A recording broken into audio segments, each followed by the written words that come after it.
നമ്മളെല്ലാം ഓൺലൈനിൽ നിന്ന് ഓരോ സാധനം മേടിക്കുന്നവരല്ലേ. എനിക്കും ഒരു അബദ്ധം പറ്റി, പലർക്കും അബദ്ധം പറ്റിയിട്ടുണ്ട്. ആരും വെളി മിണ്ടുന്നില്ലെന്നുള്ളതേ. ഞങ്ങളുടെ ഗ്യാസ് അടുപ്പ് കേടായി. അപ്പം ഞങ്ങൾ ഒരു അടുപ്പ് വാങ്ങിക്കാനായിട്ട് തീരുമാനിച്ചു.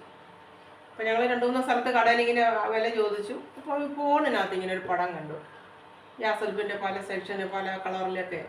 അപ്പം ഞാൻ ഒത്തിരി ആഗ്രഹിച്ചാണ്, അപ്പോൾ ഇങ്ങനത്തെ ഒരു അടുപ്പ് വാങ്ങിക്കാമെന്ന് ഓർത്ത് ഞാനത് ഫോണിനകത്ത് അത് ഓൺലൈനിൽ ബുക്ക് ചെയ്തു. 3500 രൂപ വിലയാണ്. ആ സാധനം 1500 രൂപയ്ക്ക് കൊടുക്കുന്നു എന്ന് പറഞ്ഞുകൊണ്ട് ഇങ്ങനെ കുറേ അടുപ്പിൻ്റെ വീട്ടേക്കുന്നത്. അപ്പം എനിക്ക് സൈസ് ഇഷ്ടപ്പെട്ട ഒരു അടുപ്പ് ഞാൻ ബുക്ക് ചെയ്തു.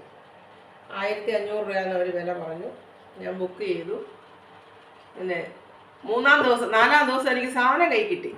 കൂടൊക്കെ കണ്ടപ്പോൾ നല്ല വലിപ്പമുള്ള കൂടെ. അയ്യോ, ഞാൻ വിചാരിച്ചതുപോലത്തെയുള്ള അടുപ്പ് എന്നൊക്കെ പറഞ്ഞ് ഞാൻ സാധനം വാങ്ങിച്ചു. വീട്ടിൽ കൊണ്ടുവന്ന് പൊട്ടിച്ച് നോക്കിയപ്പോൾ ഇതിൻ്റെ സൈഡിലെല്ലാം തെർമോക്കോൾ വെച്ച് ഒട്ടിച്ച് വലിയ കൂടായിട്ട് കാണിച്ചിരിക്കുക. അടുപ്പ് തീരെ ചെറിയ അടുപ്പ്.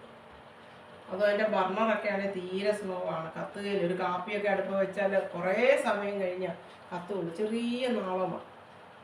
അത് തന്നെയുമല്ല, ഇത് കണ്ടോ, 4 മാസം ആകുന്നതേ ഉള്ളൂ. ഇത് കണ്ടോ, എൻ്റെ ഗതി കണ്ടു. തുരുമ്പ് പിടിച്ച്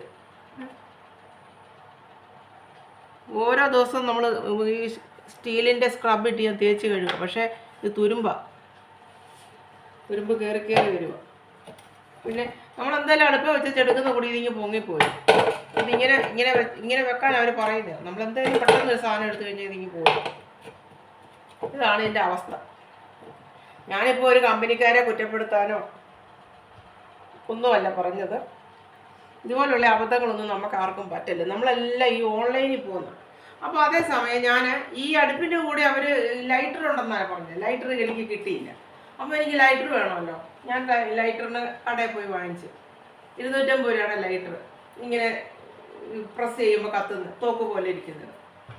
ഞാൻ മേടിച്ച് 2-3 ദിവസം കത്തിച്ച് കഴിഞ്ഞപ്പോൾ ആ സാധനം കത്തുന്നില്ല.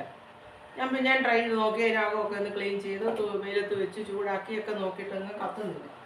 ഞാൻ ആ ചേട്ടൻ്റെ കടയിൽ കൊണ്ട് കൊടുത്തേച്ച് പറഞ്ഞു, ചേട്ടാ ഇത് കത്തുന്നില്ല, ഇത് വർക്ക് ചെയ്യുന്നില്ല, എനിക്ക് വേണ്ട. ഒട്ടനെ ആ പുള്ളിക്കാരൻ ആ സാധനം മേടിച്ചിട്ട് വേറൊരു സാധനം എനിക്ക് തന്നു. അതിപ്പോഴും ഉപയോഗിച്ചുകൊണ്ടിരിക്കുന്ന ഒരു കുഴപ്പമില്ല. ഇതാണ് ഓൺലൈനും നമ്മുടെ അടുത്തുള്ള കടയുമായിട്ടുള്ള വ്യത്യാസം. അതൊന്ന് പറഞ്ഞ് മനസ്സിലാക്കാൻ വേണ്ടിയിട്ട് ഞാനിപ്പോൾ ഈ വീഡിയോ എടുത്തത് കേട്ടോ. എല്ലാവർക്കും ഇത് ഉപയോഗപ്രദമാകുമെന്ന് ഞാൻ വിചാരിക്കുന്നു. ഓൺലൈനിൽ മേടിക്കണമെന്നല്ല, ഓൺലൈനിൽ വാങ്ങിച്ച് നമ്മൾ കബളിപ്പിക്കപ്പെടരുത്. നല്ല സാധനങ്ങളൊക്കെ കൊടുക്കുന്നവരുണ്ട്. ഞങ്ങൾ 2-3 ഞങ്ങൾ മറ്റുള്ളവരുടെ വാക്ക് കേട്ട് ഞാൻ വാങ്ങിച്ചു. ഞാൻ പുറത്ത് പറയുന്നില്ല.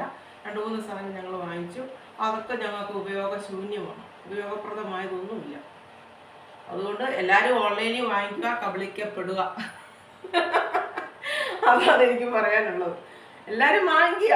എന്നിട്ട് ഇങ്ങനെ അബദ്ധം പറ്റുമ്പോഴാണ് നമ്മൾ മൂക്കത്ത് വിരൽ വെക്കുന്നത്. തിരിച്ചു വിളിക്കാൻ പറ്റുന്നില്ല, ആരുടെയും നമ്പരും ഇല്ല, ഒന്നുമില്ല, പിന്നെ തിരിച്ചു വിളിക്കാൻ പറ്റുമോ? അപ്പോൾ ഞങ്ങൾക്ക് പറ്റിയ അബദ്ധം വേറെ ആർക്കും പറ്റാതിരിക്കട്ടെ എന്ന് ഞാൻ ആഗ്രഹിക്കുന്നു. അതിനാണ് ഈ വീഡിയോ എടുത്തത്. ഓക്കെ.